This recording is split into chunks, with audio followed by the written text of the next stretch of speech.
Imagine that moment, maybe you've seen it with a patient or even a loved one, when someone hears the word cancer. Mhm. It's just a seismic shift, isn't it? It absolutely is. Instantly, there's this rush of fear, anxiety, and just this overwhelming need to understand a whole new complex world. And that's exactly where you, as future nurses, come in. Welcome to the deep dive. Mm. Today we're diving into Chapter 16 of Lewis's Medical Surgical Nursing. We're focusing on cancer assessment and management. Our goal here is to really break down this dense information into something clear, structured, and honestly useful for you. We want to equip you with that core understanding of cancer. Exactly. It's not just about the textbook facts. It's about what this disease means for the people you'll care for and how you can genuinely make a difference. Because cancer isn't just one thing, right? Not at all. It's a whole group of diseases, really. The common thread. Uncontrolled, unregulated cell growth. And the impact goes way beyond the physical. It affects patients psychologically, socially. It's immense. And nurses are right there on the front lines. Prevention, early detection, compassionate care. It's a huge role. Absolutely pivotal. So this deep dive, it's designed to translate that complex textbook knowledge into practical insights for your clinical work, and yes, for tackling those NCLEX-style questions. Okay, let's get into it, starting right down at the cellular level. What's actually going wrong when cancer starts? Well, fundamentally, you're looking at two big problems. Defective cell proliferation, that's the growth part, and defective cell differentiation, how cells specialize. Okay, proliferation. Yeah. Normal cells have limits. They do. Normally, cell growth is balanced. Cells grow, they mature, they do their job, eventually they die off and get replaced. It's orderly. And they have something called contact inhibition. Meaning they stop growing when they touch each other, like respecting personal space. Exactly like that. Normal cells respect boundaries. Cancer cells, they lose that. They just keep growing, even piling up on top of each other. That's the pyramid effect you sometimes hear about. So uncontrolled growth, and this connects to doubling time. Yes. Doubling time is simply how long it takes for a tumor mass to double its size. A shorter doubling time usually means a more aggressive cancer. Okay, that's proliferation. What about the second problem, defective differentiation? Right. Normally, cells mature and get very specialized. A liver cell becomes a liver cell, a skin cell becomes a skin cell. Cancer cells, though, can kind of de-differentiate. They go backward, becoming more immature, less specialized. So they lose their specific function. Pretty much. Sometimes they even start looking and acting like fetal cells again. They forget their original purpose. Wow. And all of this ties back to our genes, doesn't it? It absolutely does. It's all about malfunctions in the genes that control this whole process of growth and specialization. Talk about protooncogenes and oncogenes. How does that work? Okay, so we all have protooncogenes. These are normal genes, essential regulators of cell growth. Think of them like a gas pedal in a car, necessary but needs control. But if a mutation happens in a protoconcogene, it can turn into an oncogene. That's like the gas pedal getting stuck down. The go signal for cell growth is permanently switched on. And then there are the brakes, the tumor suppressor genes. Exactly. Genes like BRCA1, BRCA2, you've probably heard of those, and P53, these are the body's natural brakes. They slow down cell division, repair DNA mistakes, or tell cells to die if they're damaged beyond repair. So if those get inactivated, Then the brakes fail. Uncontrolled growth can happen, and the risk of certain cancers like breast, ovarian, colorectal goes way up. it really sounds like a multi-step process, not something that happens instantly. How does it typically unfold? You're right. It's usually an orderly, kind of slow burn process, often involving multiple factors over time. We generally talk about 3 stages: initiation, promotion, and progression. Initiation is the first hit. That's the one. It involves a mutation, a change in the cell's DNA sequence. Now, this mutation could be inherited. That accounts for maybe 5–10% of cancers, but most are acquired during a person's lifetime due to damage. Damage from what? What causes these initial mutations? Often exposure to carcinogens, things that cause cancer. These can be chemicals, like benzene or asbestos. Radiation is another big one. UV radiation from the sun is a major cause of skin cancer. And viruses too, right? I remember reading about that. Yes, definitely. Certain viruses are oncogenic. Epstein-Barr virus is linked to Burkitt lymphoma, HIV to Kaposi sarcoma. Hepatitis B significantly increases liver cancer risk, and HPV. Well, HPV is a major cause of cervical, anal, and some head and neck cancers. Knowing these links is key for prevention and screening. Okay, so a cell gets initiated. What happens in the promotion stage? Promotion is where these altered cells start to multiply. But here's the really crucial part, especially for nursing and patient education. The activity of promoters is often reversible. Reversible. How? Well, promoting factors are things like obesity, heavy alcohol use, and definitely cigarette smoking. Smoking is actually considered a complete carcinogen because it acts as both an initiator and a promoter. So lifestyle changes can actually make a difference even after initiation. A huge difference. This is where prevention strategies really shine. It's estimated something like 40% of cancers could potentially be avoided through lifestyle changes. This promotion phase, combined with initiation, makes up the latent period. The time between the first change and actually finding the cancer. Exactly. This can be years, even decades. A tumor usually has to grow to about a centimeter. That's roughly 1 billion cells before it can even be felt. An MRI might pick it up a bit earlier, maybe at half a centimeter. And then the final stage is progression. What defines that? Progression is characterized by increased growth rate, increased invasiveness into surrounding tissues, and crucially, metastasis. Metastasis, the spread to distant parts of the body. How does that happen? It's complex. The tumor develops its own blood supply, that's tumor angiogenesis. Then, cells can detach from the main tumor, invade nearby tissue, and get into the bloodstream or the lymphatic system. So they travel through the body's highways. Essentially, yes. If they travel via blood, it's called hematogenous metastasis. They can then lodge in distant organs like the lungs, liver, bone, or brain. Those are common sites. If they use the lymphatic system, we often check the sentinel lymph node, the first node draining the tumor area, to see if it's spread. We have this amazing immune system. Doesn't it fight back against cancer cells? It absolutely tries. Our immune system performs what we call immunologic surveillance. It's constantly checking cells for non-self markers, including altered antigens on cancer cells called tumor-associated antigens, or TAAs. And which immune cells are the main players? Cytotoxic T cells are key fighters. Natural killer, or NK cells, are also important because they can kill tumor cells without needing prior sensitization. Macrophages and B cells play roles too. But clearly, the immune system doesn't always win. How do cancer cells manage to escape? They're quite crafty. They can develop ways to suppress the T cells, or their surface antigens might be weak and hard for the immune system to recognize. Sometimes they even shed antigens that act like decoys or trigger tolerance. It's an ongoing battle. You mentioned tumor markers earlier, like CEA and PSA.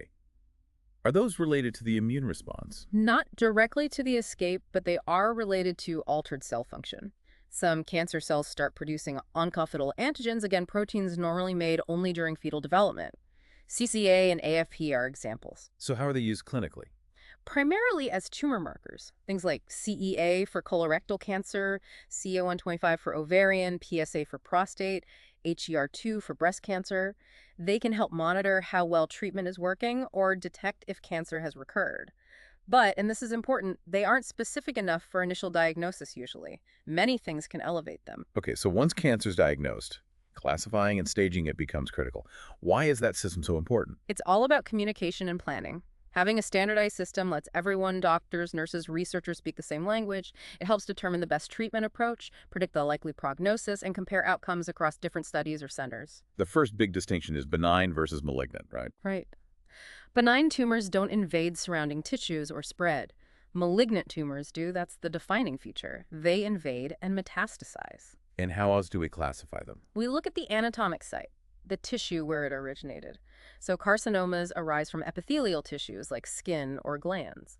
Sarcomas come from connective tissues like bone or muscle. Lymphomas and leukemias start in the hematopoietic system. There's also grading. How does that work? Histologic grading looks at how abnormal the cancer cells appear under a microscope and how closely they resemble the normal tissue. Grade I cells are well differentiated, look fairly normal, and tend to be less aggressive. Grade 4 cells are poorly differentiated, very immature looking, and usually indicate a more aggressive cancer with a poorer prognosis. And then the staging TNM is the common one. Yes, the TNM system is widely used for solid tumors. T stands for tumor size and invasiveness. N stands for regional lymph node involvement, has it spread to nearby nodes. And M stands for distant metastasis, has it spread to other parts of the body. So combining T, N, and M gives you an overall stage. Exactly. It helps determine the clinical stage, ranging from stage 0, cancer in situ, meaning it hasn't invaded, up to stage 4, metastatic cancer.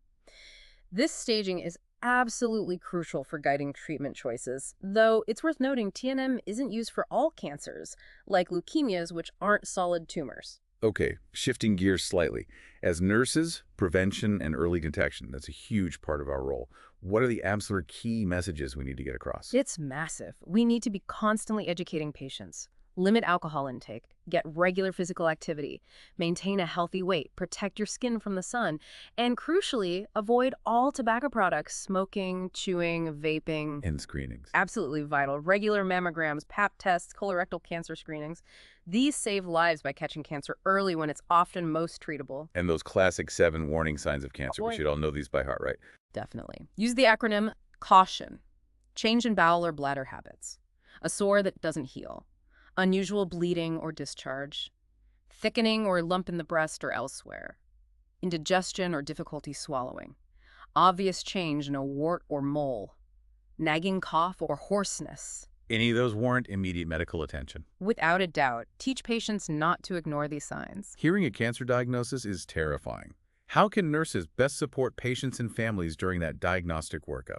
Empathy and presence are key. You're often the main point of contact. Your role is to help coordinate their care, explain the tests and understand the language, and maybe most importantly, just listen.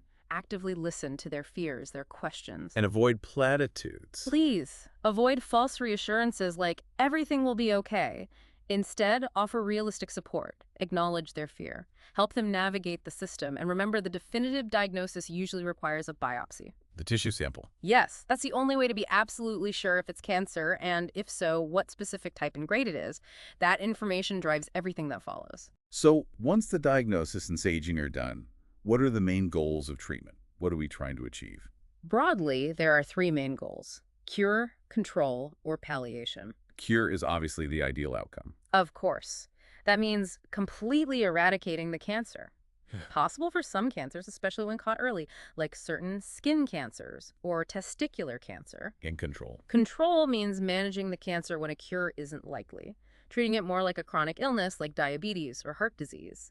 The goal is to extend life and maintain quality of life with ongoing therapy. Multiple myeloma is often managed this way. And palliation focuses on comfort. Exactly. Palliation is all about relieving symptoms, managing pain, and improving quality of life, even if the cancer itself can't be stopped. Think about radiation to shrink a tumor, pressing on a nerve to relieve pain. Importantly, palliative care can and often should happen alongside curative or control-focused treatments. Let's dive into the major treatment types. Chemotherapy is probably the one most people think of first. It's a cornerstone, yes. Chemotherapy uses drugs that travel throughout the body. It's a systemic treatment to kill or slow the growth of cancer cells. How does it actually work on the cells? Chemo drugs typically target cells that are rapidly dividing. That's why they're effective against cancer cells, which usually divide quickly. But that's also why they cause side effects, right? Because other normal cells divide quickly too. Precisely. Think about the cells lining your mouth and gut, your hair follicles, your bone marrow cells. They divide rapidly too, so they often get damaged by chemo, leading to those common side effects like mouth sores, nausea, hair loss, and low blood counts. How is chemo usually given? Fee is common. Very common. Foreadministration allows the drugs to get into the bloodstream quickly, but it requires good venous access, and there's a significant risk called extravasation. That's when the drug leaks out of the vein. Yes, and it can be serious. Some chemo drugs are just irritants causing inflammation, but others are vesicants. They can cause severe tissue damage, blistering, even necrosis if they leak. Nurses have to be incredibly vigilant monitoring IV sites. Which is why central lines are often used. Exactly. Central venous access devices, or CVAIDs like PICC lines or ports, provide secure long-term access, reducing the risk of extravasation and sparing peripheral veins. Chemo can also be given orally, which is convenient, or sometimes via regional chemotherapy. Delivering it right to the tumor area. Right, like intra-arterial chemo for a specific limb, or intraperitoneal for ovarian cancer, or intrathecal directly into the spinal fluid for CNS involvement. The idea is higher drug concentration at the tumor site with less systemic toxicity.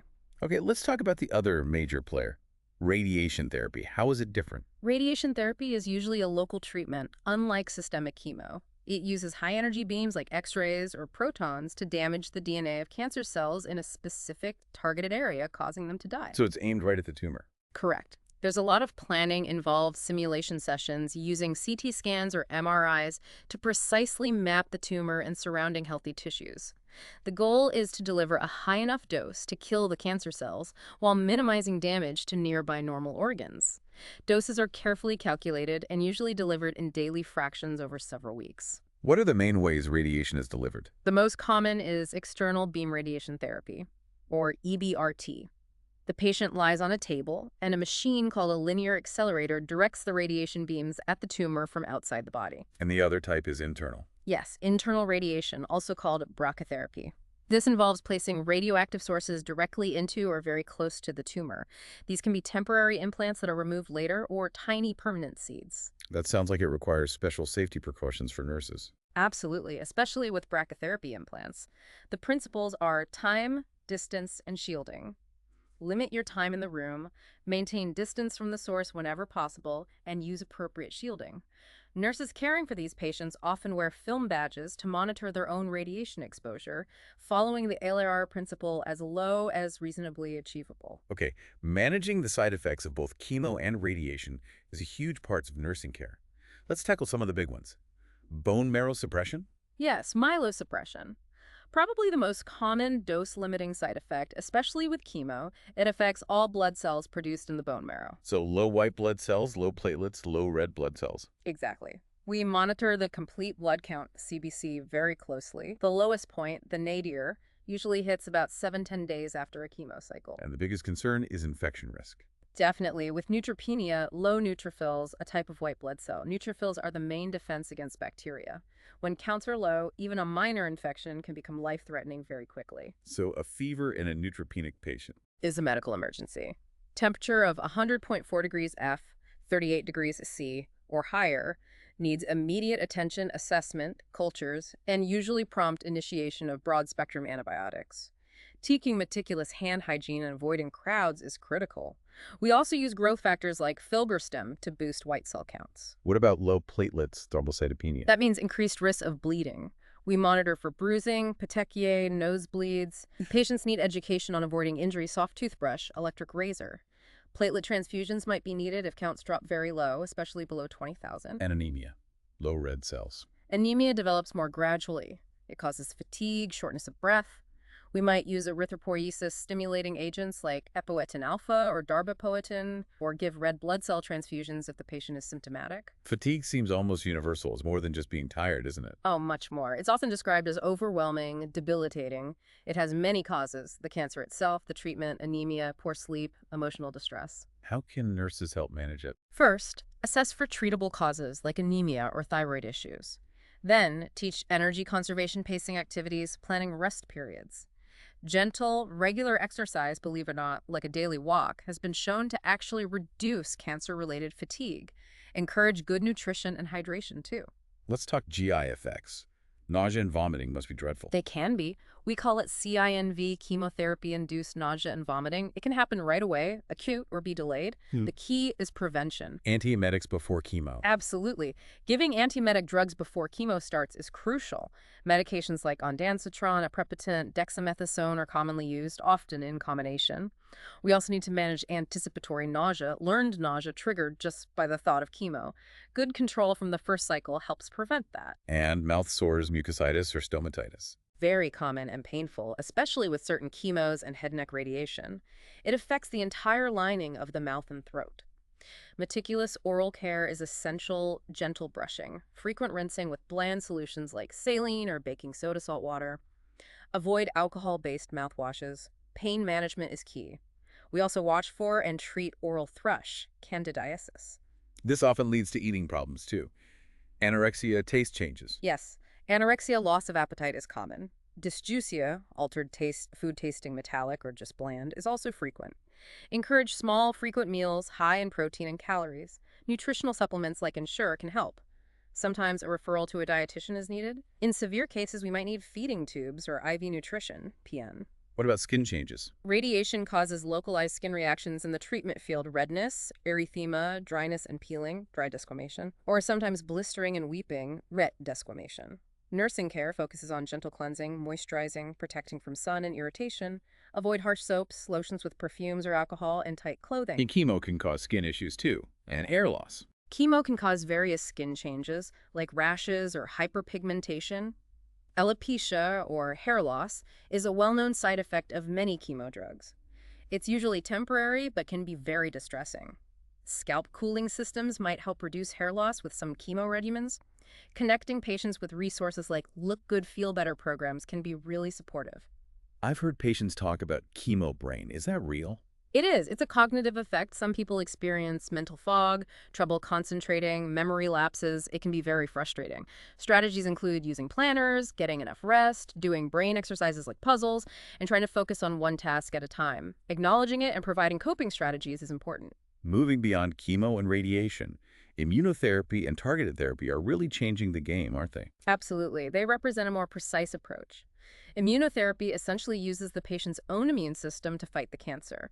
It might boost the immune response generally, or use engineered components like monoclonal antibodies, those drugs ending in mAb, to target cancer cells specifically. And targeted therapy. Targeted therapies go after specific molecules or pathways that are critical for cancer cell growth and survival. Think of drugs that block a specific receptor on the cell surface, like HER2 inhibitors for certain breast cancers, or drugs that interfere with tumor blood vessel growth, angiogenesis inhibitors. Because they're more specific, they often, but not always, have different side effect profiles than traditional chemo. What are some common side effects nurses see with these newer agents? Flu-like symptoms are very common with many immunotherapies, especially interferons fever, chills, headache, muscle aches, fatigue. Managing these often involves acetaminophen and hydration. Skin rashes are common with EGFR inhibitors. Other potential side effects can include things like thyroid problems, inflammation of organs like colitis or pneumonitis, and sometimes cardiovascular issues. Vigilant assessment is crucial. Let's briefly mention HSCT, hematopoietic stem cell transplantation. What's the core idea? HSCT, often called bone marrow transplant, is essentially a way to allow for very high doses of chemo and/or radiation. These high doses wipe out the patient's bone marrow, but hopefully also the cancer. Then, healthy stem cells are infused to rescue the bone marrow and restore blood cell production. Where do the stem cells come from? They can be allogeneic, from a matched donor, family member or unrelated, or autologous, the patient's own stem cells harvested before the high-dose therapy. A major risk with allogeneic transplants is graft versus host disease, GVHD, where the donor immune cells attack the patient's tissues. Okay, besides treatment side effects, the cancer itself can cause serious complications. What should nurses be watching for? Nutrition problems are huge malnutrition, and that severe wasting syndrome called cancer cachexia, which is really hard to reverse. Infection remains the leading cause of death for cancer patients, often due to neutropenia or the tumor itself compromising defenses. And that neutropenic fever alert is critical. Absolutely. Temperature 100.4 degrees F, 38 degrees C in a neutropenic patient is an emergency.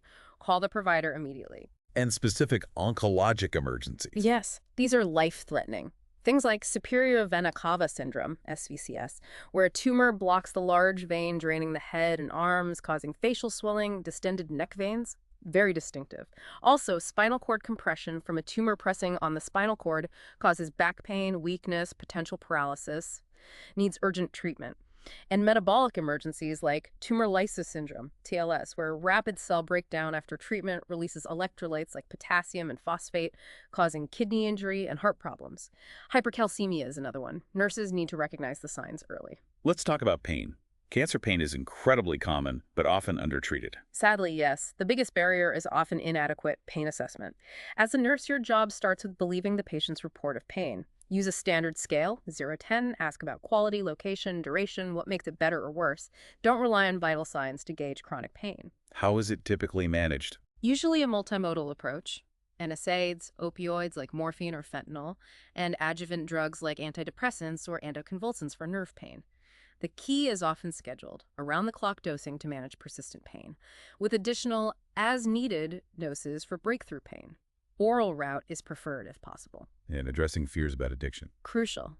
We need to educate patients and families that addiction is very rare when opioids are used appropriately for cancer pain. Tolerance might develop, meaning higher doses are needed, but that's different from addiction. Undertreatment of pain causes needless suffering. We also incorporate non-drug methods like relaxation or imagery. This all takes such a huge emotional toll. How do we support patients psychologically? It's immense. Patients face fears of dependency, loss of control, body image changes, financial strain, relationship stress, and fear of death. Your presence, your willingness to listen without judgment is incredibly powerful. So being available, showing you care. Yes, build trust. Use therapeutic touch appropriately. Provide clear, accurate information, but also help them maintain hope. Hope can shift. Maybe it's hope for a cure initially, then hope for good symptom control, or hope for quality time with family. Help them set realistic goals and maintain parts of their normal life if possible. And don't forget the caregivers, they need support too. And for older adults with cancer, any special considerations? Definitely. Cancer is more common with age. We need to assess their functional status, comorbidities, support systems. Age alone shouldn't determine treatment eligibility, but we need to consider how treatment might impact their overall health and quality of life. We also have a growing population of cancer survivors now. What are their unique needs? Yes, over 16.9 million in the U.S. Survivorship isn't just about being disease-free. Many face long-term or late effects of treatment, physical issues like fatigue or neuropathy, emotional challenges, financial worries, fear of recurrence. They also have higher risks for other chronic conditions. So the nurse's role continues long after treatment ends. Absolutely. Providing a survivorship care plan, summarizing their treatment, outlining risks and follow-up schedules, teaching about potential late effects, promoting healthy lifestyles, nutrition, exercise, screenings, assessing for psychosocial needs, connecting them to resources. And we need to remember the disparities in cancer outcomes too, right? Yeah. Social determinants of health. A critical point. We see significant disparities. Black individuals and other minority populations often have higher incidence and death rates for many cancers. Factors like poverty, lack of access to quality care, mistrust, and comorbidities play a role. Cancer is often diagnosed later in these groups. As nurses, we must be advocates for equitable care. Wow. We have covered so much ground today, a true deep dive into cancer from the cellular level right through to survivorship and the vital role nurses play every step of the way. We really have, from understanding the biology, the development, the body's fight, to navigating the complexities of diagnosis, treatment, side effect management, and psychosocial support. Your role as a nurse is just woven through every single aspect of this journey. It truly is. So, as you move forward in your studies and into your nursing career, here's something to think about. How will this deeper understanding of cancer's huge impact empower you? Not just to treat the disease in the chart, but to truly connect with and care for the whole person who is living with cancer, understanding their fears, supporting their hopes, and navigating their unique personal journey alongside them. That's the heart of oncology nursing. Thank you so much for joining us on the deep dive. We really hope this exploration of Lewis Chapter 16 has brought some clarity and maybe boosted your confidence as you prepare to make such a meaningful difference for patients with cancer. Keep learning, keep asking those critical questions, and keep exploring. Absolutely. Until next time.